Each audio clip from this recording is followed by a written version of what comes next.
Hello dear students, welcome you all to my YouTube channel myself Niharanjan नंद।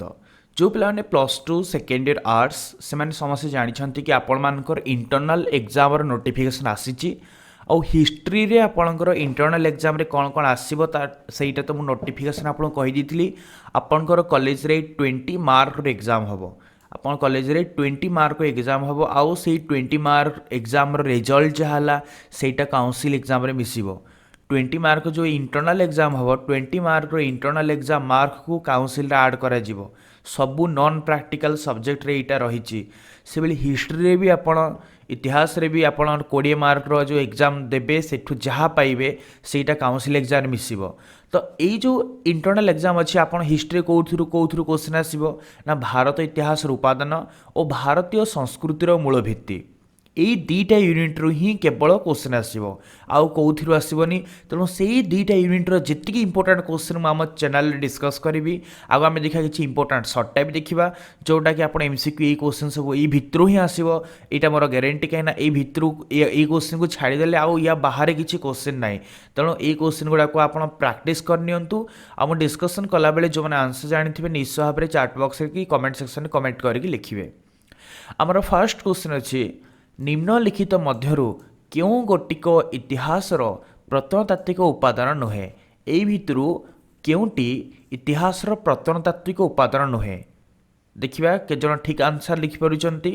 शिलालेख, संवादपत्र, मुद्रा, प्रत्नतात्विक भग्नावशेष कौन हम राइट आंसर ना राइट आंसर होची संवादपत्र। एटा प्रत्नतात्विक उपादान नुहे। तो प्रत्नतात्विक उपादान रे शिलालेख माने बहुत दिन धरि रही थाए। मुद्रा प्राचीन मुद्रा बहुत दिन रही पारिबो कि किछि भग्नावशेष माने भंगारुजा होइकि थिबा पुराना जिनिस किंतु संवादपत्र बहुत दिन धरि रही पारिबो नाही। तेणु ये आम देखा इतिहासर प्रत्नतात्विक उपादान कौटा नुहे ना संवादपत्र नुहे किंतु ये तीनटा। ओके एबे जो नेक्स्ट क्वेश्चन को क्वेश्चन नंबर 2 जो आंसर जानते चार्ट बॉक्स से चार्ट करके निश्चय भाव में लिखंतु। भारतर प्रत्नतत्व सर्वे विभाग क्यों इंग्रेज बड़लाटों द्वारा स्थापित होता। ताहले भारतर प्रत्नतत्व सर्वे विभाग कौ इंग्रेज बड़लाट स्थापना करथिले कौन हम आंसर देखिबा। आंसर होची Lord Curzon. Option I is the right answer. जो ऑप्शन आई लिखुचंती चार्ट बॉक्स रे यू ऑल राइट। भारतर प्रत्नतत्व सर्वे विभाग लॉर्ड कर्जन द्वारा स्थापित होता। यहाँ गोटे बहुत इंपोर्टाट क्वेश्चन आप एग्जाम आसिला भाई क्वेश्चन गोटे तो या आप मन रखु भेरी भेरी इंपोर्टाट क्वेश्चन। भारतर प्रत्नतत्व सर्वे विभाग लॉर्ड कर्जन द्वारा स्थापित होता। एबे जो आम नेक्स्ट क्वेश्चन क्वेश्चन नंबर 3 निम्नलिखित मध्यरु केउंटी एक ऐतिहासिक कीर्तिराजी नुहे। ए भितरु कोउटा गोटे ऐतिहासिक कीर्तिराजी नुहे ना राइट आंसर कौन हम ना कुतुब मीनार, लाल किला, ललित बिस्तर, अकबर समाधि। तो ये भितर गोटे आंसर आमर आछि ललित बिस्तर। एटा गोटे ऐतिहासिक कीर्तिराजी नुहे और अन्य सबगुड़िक हूँ गोटे कौन ना ऐतिहासिक कीर्तिराजी। नेक्स्ट क्वेश्चन को जीवा जोटा कि वैदिक जुग रु क्वेश्चन आसी। षड वेदांग निम्न कहा सह संपृक्त नुहे। षड वेदांग कहा सहित संपृक्त नुहे। व्याकरण, उपनिषद, निरुक्त, छंद कौन हम आंसर ना छंद सहित संपृक्त नुहे। ये जो षड वेदांग रही व्याकरण रही, निरुक्त रही, उपनिषद रही कि छंद नाही। तो आंसर होची option IV। Okay next question को जीवा क्वेश्चन नंबर 5 निम्नलिखित मध्यरु केउंटी पुराणर प्रथम लक्षण अटे। पुराणर प्रथम लक्षण कौन कौन ना पुराणर प्रथम लक्षण होची स्वर्ग। आपण मन रखिए ऑप्शन आई होची राइट आंसर। पुराणर प्रथम लक्षण होची स्वर्ग। तापर जीवा 6 नंबर प्रश्न को एठी पचरा हेची गुप्त जुगरे निम्नलिखित मध्यरु क्यों पुराणटी लिखित होई नथिला। गुप्त जुगरे एई पुराण गुड़िक भितरु क्यों पुराणटा लेखा जाय नथिला देखिबा के जन राइट आंसर लिखि पारुचंती। देखंतु गुप्त जुगरे वायु पुराण लिखाई थिला, ब्रह्मांड पुराण लिखाई थिला, मत्स्य पुराण भी लिखाई थिला किंतु आकाश पुराण लिखाई नथिला। तो कोटा लिखाई नथिला ना आसीबो आकाश पुराण मन रखंतु आपण। तापर जीवा नेक्स्ट क्वेश्चन को ख्रीष्टीय 7म शताब्दी रे कहा राजत्व समय रे चीन परिव्राजक ह्वेनसांग भारत में पदार्पण करथिले। माने क्यों राजांकर राजत्व समय रे ସପ୍ତମ ଶତାବ୍ଦୀରେ ଚୀନର ପରିବ୍ରାଜକ ହ୍ୱେନ୍ସାଂ ଭାରତ ଆସିଥିଲେ। କନିଷ୍କ, ବିକ୍ରମାଦିତ୍ୟ, ଚନ୍ଦ୍ରଗୁପ୍ତ, ହର୍ଷବର୍ଦ୍ଧନ। କ'ଣ ଆନ୍ସର? ନା ହର୍ଷବର୍ଦ୍ଧନ। ଓକେ, ସମ୍ରାଟ ହର୍ଷବର୍ଦ୍ଧନଙ୍କ ରାଜତ୍ୱ ସମୟରେ ଚୀନର ପରିବ୍ରାଜକ ହ୍ୱେନ୍ସାଂ ଭାରତକୁ ଆସିଥିଲେ। ତ ଯେଉଁମାନେ ଅପସନ୍ ଆଇ ଭି ଲେଖୁଛନ୍ତି, you all are right, you all are excellent. ତ ସମସ୍ତେ ଆଡ଼ଭାନ୍ସ ଆପଣମାନେ ଚାର୍ଟ ବକ୍ସରେ ଚାର୍ଟକୁ ଲେଖିପାରିବେ ଯେଉଁମାନେ ଆନ୍ସର ଜାଣିଛନ୍ତି, କି କମେଣ୍ଟ ସେକ୍ସନରେ କମେଣ୍ଟକୁ ଲିଖିପାରିବେ, ଯାହାଦ୍ୱାରା କି ଆପଣ ନିଜେ ଜାଣିବେ କି ଆପଣ କେତେ ମାର୍କ ରହୁଛି। ଓକେ, ଏଇଟା ଦେଖିବା କେତେ ଜଣ ଆନ୍ସର ଦେଇପାରୁଛନ୍ତି। ଚାନ୍ଦ ବରଦାଇଙ୍କ ରଚନା କ'ଣ ଥିଲା? ଏଇ ଭିତରୁ କେଉଁଟା ଚାନ୍ଦ ବରଦାଇଙ୍କ ଦ୍ୱାରା ଲେଖାଯାଇଥିଲା? କ'ଣ ହେବ ଆନ୍ସର? ନା ପୃଥ୍ୱୀରାଜ ରାସ। ପୃଥ୍ୱୀରାଜ ରାସ ଏହି ଲେଖାଟା ଏଇଟା ଲେଖିଥିଲେ କିଏ? ନା ଚାନ୍ଦ ବରଦାଇ। ଚାନ୍ଦ ବରଦାଇଙ୍କ ଦ୍ୱାରା ପୃଥ୍ୱୀରାଜ ରାସ ରଚନା କରାଯାଇଥିଲା। ଏଇ ଯିବା ନେକ୍ସଟ କ୍ୱେଶ୍ଚିନ୍କୁ, କ୍ୱେଶ୍ଚିନ୍ ନମ୍ବର 9। ହରପ୍ପା ସଂସ୍କୃତିର ଅବସାନ ପରେ ଭାରତରେ କେଉଁ ମହାନ ଯୁଗର ଆରମ୍ଭ ଘଟିଥିଲା? ଯେତେବେଳେ ହରପ୍ପା ସଂସ୍କୃତି ଅବସାନ ହେଲା, ତାପରେ ଭାରତରେ କେଉଁ ଯୁଗର ଆରମ୍ଭ ଘଟିଥିଲା? କ'ଣ ହେବ ଆନ୍ସର? ନା ଆନ୍ସର ହେଉଛି ଋଗ ବୈଦିକ ଯୁଗ। ହରପ୍ପା ସଂସ୍କୃତିର ଅବସାନ ପରେ ଭାରତରେ ଋଗ ବୈଦିକ ଯୁଗର ଆରମ୍ଭ ଘଟିଥିଲା। ଓକେ, ଆମେ ଏଠି ଜାଣିଲେ ହରପ୍ପା ସଂସ୍କୃତି ପରେ ପରେ କ'ଣ ହେଲା? ନା ଋଗ ବୈଦିକ ଯୁଗର ଆରମ୍ଭ ଘଟିଲା। ତାପରେ ଦେଖିବା 10 ନମ୍ବର କ୍ୱେଶ୍ଚିନ୍। ନିମ୍ନଲିଖିତ ମଧ୍ୟରୁ କେଉଁଟି ବେଦର ଏକ ବିଭାଗ ନୁହେଁ? ଏଇ ଭିତରୁ ବେଦର କେଉଁଟା ବିଭାଗ ନୁହେଁ? ଆପଣମାନେ ସମସ୍ତେ ଜାଣିଛନ୍ତି ସଂହିତା, ବ୍ରାହ୍ମଣ, ଉପନିଷଦ ଏଇସବୁ ହେଉଛି ବେଦର ବିଭାଗ। କିନ୍ତୁ ବୈଦିକ ବିଜ୍ଞାନ ବୋଲି କିଛି ଅଛି କି ବେଦର ବିଭାଗ? ନାହିଁ। ତେଣୁ ଅପସନ୍ ଆଇ ହେଉଛି ରାଇଟ୍ ଆନ୍ସର, ନା ବୈଦିକ ବିଜ୍ଞାନ। ଓକେ, ବୈଦିକ ବିଜ୍ଞାନ ବେଦର ଗୋଟେ ବିଭାଗ ନୁହେଁ। ତାପରେ ଯିବା ନେକ୍ସଟ କ୍ୱେଶ୍ଚିନ୍କୁ। ଆର୍ଯ୍ୟମାନେ ସ୍ୱର୍ଗରେ ଅବସ୍ଥାନ କରୁଥିବା କେଉଁ ଦେବତାଙ୍କୁ ପୂଜା କରୁନଥିଲେ? ଆର୍ଯ୍ୟମାନେ କେଉଁ ଦେବତାଙ୍କୁ ପୂଜା କରୁନଥିଲେ? ଦେଖିବା କ'ଣ ହେବ ଆନ୍ସର। ଚାର୍ଟ ବକ୍ସରେ ଆପଣ ଚାର୍ଟ କରି ଲେଖନ୍ତୁ। ଦେଖନ୍ତୁ, ଆମେ ଜାଣିଛନ୍ତି ବରୁଣଙ୍କୁ ପୂଜା କରାଯାଉଥିଲା ଆର୍ଯ୍ୟମାନେ, ଯେଉଁଟାକି ଏପର୍ଯ୍ୟନ୍ତ ଆମେ ପୂଜା କରୁଛନ୍ତି। ସାବିତ୍ରୀଙ୍କୁ ପୂଜା କରାଯାଉଥିଲା, ଅଶ୍ୱିନୀ କୁମାରଙ୍କୁ ପୂଜା କରାଯାଉଥିଲା। କିନ୍ତୁ ପ୍ରଜନ୍ୟ ବୋଲି କିଛି ଆପଣ ପୂଜା କରିବା ଶୁଣିଛନ୍ତି କି? ନା ଶୁଣି ନାହାନ୍ତି। ତ ଆନ୍ସର ହେଉଛି ପ୍ରଜନ୍ୟ। ପ୍ରଜନ୍ୟ ଦେବତାଙ୍କୁ ପୂଜା କରୁନଥିଲେ ଆର୍ଯ୍ୟମାନେ। ଓକେ, ଏବେ ଯିବା ନେକ୍ସଟ କ୍ୱେଶ୍ଚିନ୍, କ୍ୱେଶ୍ଚିନ୍ ନମ୍ବର 12। ପରବର୍ତ୍ତୀ ବୈଦିକ ଯୁଗରେ କେଉଁ ଶ୍ରେଣୀର ବ୍ରାହ୍ମଣମାନେ ମନ୍ତ୍ର ଉଚ୍ଚାରଣ କରୁଥିଲେ? ହେଲେ ବୈଦିକ ଯୁଗ ପରେ ପରେ ପରବର୍ତ୍ତୀ ବୈଦିକ ଯୁଗରେ କେଉଁ ଶ୍ରେଣୀର ବ୍ରାହ୍ମଣମାନେ ମନ୍ତ୍ର ଉଚ୍ଚାରଣ କରୁଥିଲେ? ନା ଏଠି ଆନ୍ସର ହେବ କ'ଣ? ନା ଉଦ୍ଗାତ୍ରୀ। ଓକେ, ଉଦ୍ଗାତ୍ରୀ ବ୍ରାହ୍ମଣମାନେ, ଏଇଟା ମନେ ରଖିବେ ଆପଣମାନେ। ପରବର୍ତ୍ତୀ ବୈଦିକ ଯୁଗରେ ଉଦ୍ଗାତ୍ରୀ ବ୍ରାହ୍ମଣମାନେ ମନ୍ତ୍ର ଉଚ୍ଚାରଣ କରୁଥିଲେ। ଓକେ, ଏବେ ଯେଉଁ ଆମେ କ୍ୱେଶ୍ଚିନ୍ ନମ୍ବର 13। ମର୍ଯ୍ୟାଦା ପୁରୁଷ ରାମଚନ୍ଦ୍ର ପଞ୍ଚବଟୀ ବନରେ ଅବସ୍ଥାନ କାଳରେ ଶୂର୍ପଣଖାର ନାସା କିଏ ଛେଦନ କରିଥିଲେ? ଏଇଟା ତ ଆପଣମାନେ ସମସ୍ତେ ଜାଣିଛନ୍ତି। Very simple answer. ୟେସ୍, ମୁଁ ଦେଖିପାରୁଛି ବହୁତ ଜଣ ଆନ୍ସର ଲେଖୁଛନ୍ତି। Option I V is the right answer, Lakshman. Okay, ମର୍ଯ୍ୟାଦା ପୁରୁଷ ରାମଚନ୍ଦ୍ର ପଞ୍ଚବଟୀ ବନ ରହୁଥିଲା ବେଳେ ଲକ୍ଷ୍ମଣ କ'ଣ କରିଥିଲେ? ନା ଶୂର୍ପଣଖାର ନାସା ଛେଦନ କରିଥିଲେ। ନେକ୍ସଟ କ୍ୱେଶ୍ଚିନ୍କୁ ଯିବା, କ୍ୱେଶ୍ଚିନ୍ ନମ୍ବର 14। ନିମ୍ନରେ କେଉଁ ବିଷୟଟି ମାନବ ଜାତି, ସମାଜ ତଥା ବିବର୍ତ୍ତନର କ୍ରମାନ୍ୱୟ ଧାରାର ଏକ ବିବରଣୀ? ଏଇ ଭିତରୁ କେଉଁ ବିଷୟରେ ମାନବ ଜାତି ବିଷୟରେ ଲେଖା ହେଇଥାଏ, ସମାଜର ବିବର୍ତ୍ତନର ଗୋଟେ ବିବରଣୀ ଦିଆଯାଇଥାଏ? କ'ଣ ହେବ ଆନ୍ସର? ଇତିହାସ।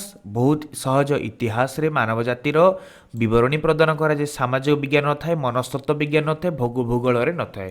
ତ କେବଳ ଇତିହାସ ହେଉଛି ଗୋଟେ ବିଷୟ। ଇତିହାସରେ କ'ଣ ଦିଆଯାଏ? ନା ମାନବ ଜାତି ବିଷୟରେ ଲେଖା ହେଇଥାଏ। ସମାଜ ତଥା ବିବର୍ତ୍ତନର କ୍ରମାନ୍ୱୟ ଧାର, ମାନେ କେମିତି ମାନବ ଜାତିରେ ପରିବର୍ତ୍ତନ ଆସିଛି ତାର ବିବରଣୀ। ଓକେ, କ୍ରମାନ୍ୱୟରେ ତାର ବିବରଣୀ ଦିଆହେଇଥାଏ ଇତିହାସରେ। ସୋ ଅପସନ୍ ଆଇ ହେଉଛି ରାଇଟ୍ ଆନ୍ସର। ଏବେ ଯିବା 15 number question.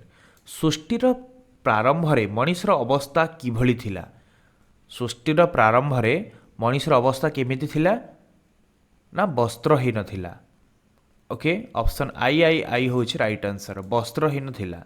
Next question, question number 16। ନିମ୍ନ କେଉଁଟି ମଣିଷର ଅତ୍ୟାବଶ୍ୟକ ଚାହିଦା ନୁହେଁ? ଏଇ ଭିତରୁ ମଣିଷର କେଉଁଟା ଅତ୍ୟାବଶ୍ୟକ ଚାହିଦା ନୁହେଁ? ୟାର ଆନ୍ସର ସମସ୍ତେ ଜାଣିଛନ୍ତି। ମୁଁ ଦେଖିପାରୁଛି ବହୁତ ଜଣ ଆଡ଼ଭାନ୍ସ ବି ଆନ୍ସର ଲେଖୁଛନ୍ତି। ନା ବୈଦ୍ୟୁତିକ ସରଞ୍ଜାମ। ମଣିଷର ଅତି ଆବଶ୍ୟକ ଚାହିଦା ହେଉଛି ଖାଦ୍ୟ, ବସ୍ତ୍ର, ବାସଗୃହ। କିନ୍ତୁ କେଉଁଟା ନୁହେଁ? ଅତି ଆବଶ୍ୟକ ଚାହିଦା ନୁହେଁ କୋଉଟା ନା ବୈଦ୍ୟୁତିକ ସରଞ୍ଜାମ।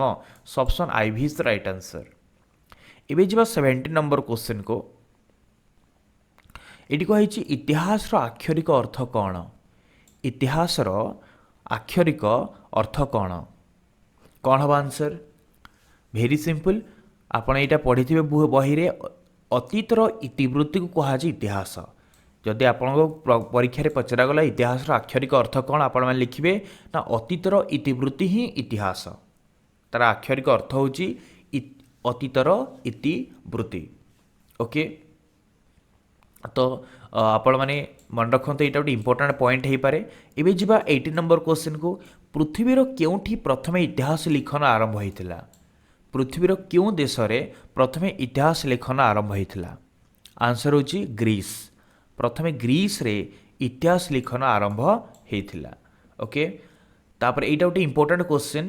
ୟା ପରେ ଏଇଟା ବି ଗୋଟେ ଇମ୍ପୋର୍ଟାଣ୍ଟ କ୍ୱେଶ୍ଚିନ୍ ରହୁଛି, କାହାକୁ ଇତିହାସର ଜନକ ବୋଲି କୁହାଯାଏ? Who is the father of history? ଦେଖିବା କିଏ ଜଣ ଆନ୍ସର ଦେଇପାରୁଛନ୍ତି। ଅପସନ୍ ତ ଅଛି, ୟେସ୍, ଯେଉଁମାନେ ଅପସନ୍ ଆଇ ଲେଖୁଛନ୍ତି, you all are right. Herodotus. Herodotus is known as the father of history. ହେରୋଡୋଟସ୍ଙ୍କୁ ଇତିହାସର ଜନକ ବୋଲି କୁହାଯାଏ। ସୋ ଅପସନ୍ ଆଇ ହେଉଛି ଠିକ୍ ଉତ୍ତର। ଆଉ ଏଇଠି ଆପଣ ଜାଣିଲେ ପ୍ରଥମେ ଇତିହାସ ଲେଖିବା ଆରମ୍ଭ ହେଲା କେଉଁଠି? ଗ୍ରୀସ୍ରେ। ହେରୋଡୋଟସ୍ ଗ୍ରୀସ୍ର ଜଣେ ଲୋକ ଥିଲେ। ଓକେ, ତାପରେ ଦେଖିବା ପରବର୍ତ୍ତୀ କ୍ୱେଶ୍ଚିନ୍। ଇତିହାସ ହେଉଛି ଏକ ଶୃଙ୍ଖଳା ଯାହା ମଣିଷକୁ ବିଜ୍ଞ କରାଏ। କିଏ କହିଥିଲେ?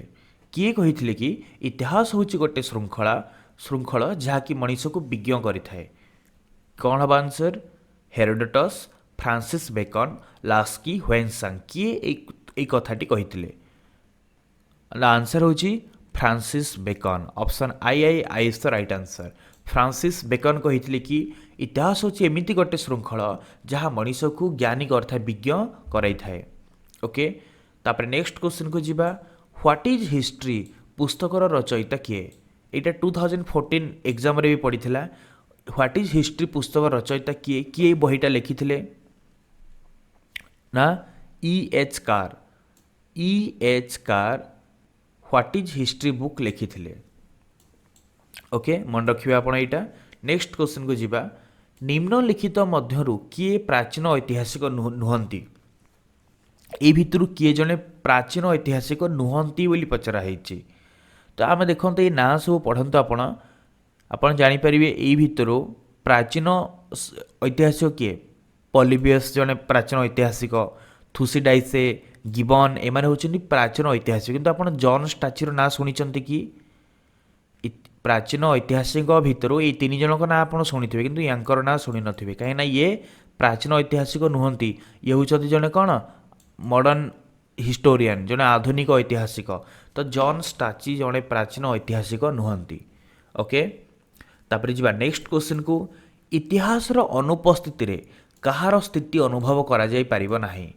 ଇତିହାସ ନ ରହିଲେ, ଯେତେବେଳେ ଇତିହାସ ନ ରହିବ ଆମେ କାହାର ସ୍ଥିତିକୁ ଅନୁଭବ କରିପାରିବା ନାହିଁ? କ'ଣ ହେବ ଆନ୍ସର? ନା ଆନ୍ସର ହେଉଛି ସଭ୍ୟତା। ଇତିହାସର ଅନୁପସ୍ଥିତିରେ ସଭ୍ୟତାର ସ୍ଥିତିକୁ ଅନୁଭବ କରାଯାଇପାରିବ ନାହିଁ। ଏବେ ଯିବା ନେକ୍ସଟ କ୍ୱେଶ୍ଚିନ୍କୁ। Question number 24। ସ୍ୱତନ୍ତ୍ର ଉତ୍କଳ ଗଠନ ନିମିତ୍ତ କିଏ ଉତ୍କଳ ସମ୍ମିଳନୀର ସଂଗଠକ ଥିଲେ? ସ୍ୱତନ୍ତ୍ର ଉତ୍କଳ ଗଠନ ନିମିତ୍ତ କିଏ ଉତ୍କଳ ସମ୍ମିଳନୀର ସଂଗଠକ ଥିଲେ? ନା ଆନ୍ସର ହେଉଛି ମଧୁସୂଦନ ଦାସ। ମଧୁସୂଦନ ଦାସ ଉତ୍କଳ ସମ୍ମିଳନୀର ସଂଗଠକ ଥିଲେ। ସ୍ୱତନ୍ତ୍ର ଉତ୍କଳ ଗଠନ ପାଇଁ ସେ ଉତ୍କଳ ସମ୍ମିଳନୀ ଗଠନ କରିଥିଲେ। ଏଇଟା ଆପଣମାନେ ଜାଣିଛନ୍ତି। 25 ନମ୍ବର କ୍ୱେଶ୍ଚିନ୍ ଆନ୍ସର ଦେଖିବା, ଦିଅନ୍ତୁ ଯେଉଁମାନେ ଆନ୍ସର ଜାଣିଛନ୍ତି। ଇତିହାସର ପ୍ରାସଙ୍ଗିକତାର ଗୁରୁତ୍ୱକୁ ନେଇ ଏହାକୁ କ'ଣ ଆଖ୍ୟା ଦିଆଯାଇଛି? ଇତିହାସର ପ୍ରାସଙ୍ଗିକତାର ଗୁରୁତ୍ୱକୁ ନେଇ ଇତିହାସକୁ କ'ଣ ବୋଲି ଆଖ୍ୟା ଦିଆଯାଇଛି? ନା ଇତିହାସକୁ ପଞ୍ଚମ ବେଦ ବୋଲି କୁହାଯାଇଛି। ଆପଣ ମନେ ରଖିବେ, ଇତିହାସର ଇମ୍ପୋର୍ଟାନ୍ସ ରହିଛି, ଇତିହାସ ଯେତିକି ଗୁରୁତ୍ୱ ରହିଛି, ତାର ଗୁରୁତ୍ୱକୁ ଦେଖିଲେ ଆମେ ତାକୁ କ'ଣ ବୋଲି ଆଖ୍ୟା ଦିଆହେଇଛି? ନା ଐତିହାସିକକାରମାନେ ତାକୁ ପଞ୍ଚମ ବେଦ ବୋଲି ଆଖ୍ୟା ଦେଇଛନ୍ତି। ମନେ ରଖିବେ ଏଇଟା। ପରବର୍ତ୍ତୀ ପ୍ରଶ୍ନ। ଐତିହାସିକ ତଥ୍ୟ ପାଇଁ ପ୍ରାପ୍ତି ପାଇଁ ଭୂ ଖନନକୁ କ'ଣ କୁହାଯାଏ? କିଛି ଐତିହାସିକ ତଥ୍ୟ ହାସିଲ କରିବା ପାଇଁ ଯେତେବେଳେ ମାଟିକୁ ଖୋଳାଯାଇଥିବା ଭୂଖନନ କରାଯାଇଥାଏ ତାକୁ ଆମେ କ'ଣ କହିବା? ତାକୁ କୁହାଯାଏ ପ୍ରତ୍ନତତ୍ତ୍ୱ କୁହାଯାଏ। ଅଲଗା ଅପସନ୍ ତ ଆଦୌ ହେବନି, ତ ପ୍ରତ୍ନତତ୍ତ୍ୱ ହେଉଛି ଠିକ୍ ଉତ୍ତର। 26 ନମ୍ବର ଆନ୍ସର ହେଉଛି ଅପସନ୍ ଆଇ। ଯେଉଁମାନେ ଆଇ ଆନ୍ସର ଦେଉଛ you all right, excellent. Next କ୍ୱେଶ୍ଚିନ୍କୁ ଯିବା। Question number 27। ଭାରତୀୟ ପ୍ରତ୍ନତାତ୍ତ୍ୱିକ ସର୍ଭେ ବିଭାଗ କାହା ଦ୍ୱାରା ସ୍ଥାପିତ ହୋଇଥିଲା? ଭାରତୀୟ ପ୍ରତ୍ନତାତ୍ତ୍ୱିକ ସର୍ଭେ କିଏ ସ୍ଥାପନା କରିଥିଲେ? ଅଲରେଡ଼ି ଏଇ କ୍ୱେଶ୍ଚିନ୍ ଆମେ ଡିସ୍କସନ୍ କରିସାରିଛନ୍ତି ନା ଲର୍ଡ଼ କର୍ଜନ। ଲର୍ଡ଼ କର୍ଜନ ଭାରତୀୟ ପ୍ରତ୍ନତାତ୍ତ୍ୱିକ ସର୍ଭେ ବିଭାଗ ଗଠନ କରିଥିଲେ। ପରବର୍ତ୍ତୀ ପ୍ରଶ୍ନ, କୁମାରଗୁପ୍ତଙ୍କ ମାଣ୍ଡାସର ଶିଳାଲେଖ କେଉଁ ପ୍ରକାର ଶିଳାଲେଖ ଅଟେ? କୁମାରଗୁପ୍ତଙ୍କର ମାଣ୍ଡାସର ଶିଳାଲେଖ କେଉଁ ପ୍ରକାର ଗୋଟେ ଶିଳାଲେଖ? ଆନ୍ସର ଦିଅନ୍ତୁ ଯେଉଁମାନେ ଆନ୍ସର ଜାଣିଛନ୍ତି। ପ୍ରଶାସନିକ, ବ୍ୟବସାୟିକ, ପ୍ରଶସ୍ତିମୂଳକ, ଭୌଗୋଳିକ। କ'ଣ ହେବ ଆନ୍ସର? ନା ଆନ୍ସର ହେଉଛି ବ୍ୟବସାୟିକ। କୁମାରଗୁପ୍ତଙ୍କର ମାଣ୍ଡାସର ଶିଳାଲେଖ ହେଉଛି ଗୋଟେ ବ୍ୟବସାୟିକ ଶିଳାଲେଖ। ଏହା ବ୍ୟବସାୟକୁ ଭିତ୍ତି କରିକି ଲେଖାଯାଇଛି। ଏବେ ଯିବା ନେକ୍ସଟ କ୍ୱେଶ୍ଚିନ୍କୁ।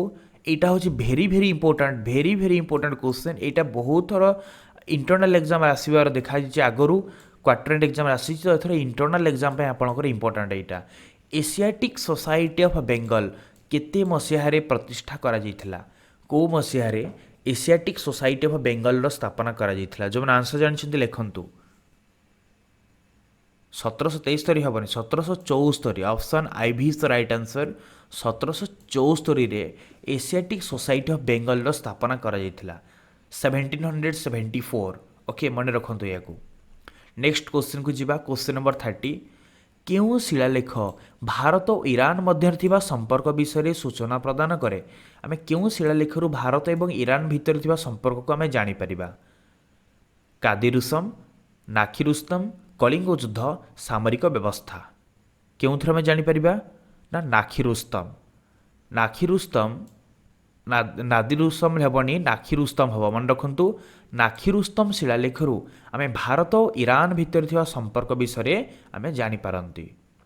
ପରବର୍ତ୍ତୀ ପ୍ରଶ୍ନ, କେଉଁ ରାଜାଙ୍କ ସମୟର ମୁଦ୍ରାରେ ଛତ୍ର ଓ ଧନୁର୍ଦ୍ଧାରଣର ଚିତ୍ର ଦେଖିବାକୁ ମିଳେ? କେଉଁ ରାଜାଙ୍କ ସମୟର ମୁଦ୍ରାରେ ଛତ୍ର ଓ ଧନୁର୍ଦ୍ଧାରଣର ଚିତ୍ର ଦେଖିବାକୁ ମିଳେ? ନା ଆନ୍ସର ହେଉଛି ଦ୍ୱିତୀୟ ଚନ୍ଦ୍ରଗୁପ୍ତ ବିକ୍ରମାଦିତ୍ୟ।